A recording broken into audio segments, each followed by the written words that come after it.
KD ಸಿನಿಮಾನ ಜನ ಯಾಕೆ ನೋಡಬೇಕು ಅಂತ ಅಂಡರ್ವರ್ಲ್ಡ್ ಮ್ಯೂಸಿಕ್ ಕಥೆಯಲ್ಲಿ ಹೇಳಿದ್ದೀವಿ.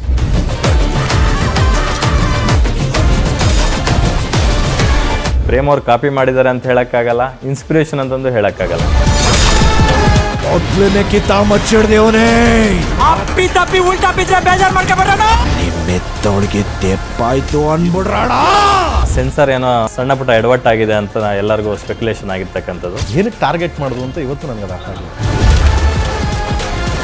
ಪ್ರೇಮ್ ಅವ್ರಿಗೆ ಬರವಣಿಗೆ ಅದು ನಿಮ್ಮ ಶಕ್ತಿಯೂ ಹೌದು, ಶಾಪವೂ ಹೌದು ಅಂತ ಅನ್ಸುತ್ತೆ. ನಾನು ಬರೆದಿರೋ ದೃಷ್ಟಿ ಬೇರೆ, ಅದನ್ನು ಅವ್ರಿಗೆ ಅರ್ಥ ಆಯ್ತು ಅರ್ಥ ಆಗಲಿಲ್ಲ ಗೊತ್ತಿಲ್ಲ.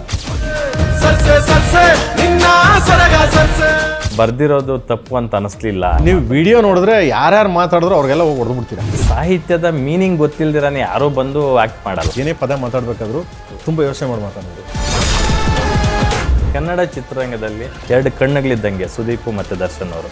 ಬಂದೇ ಬರ್ತದೆ ಒಳ್ಳೆ ಕಾಲ ಅಂತ. ಸೊ ಬರುತ್ತೆ. ಪ್ರೇಮೇನ್ ದೊಡ್ಡ ಪುಡಾಂಗ ಅಂತ ಒಂದು ಪದ ಬಳಕೆ ಮಾಡಿದ್ರು ಅವರು.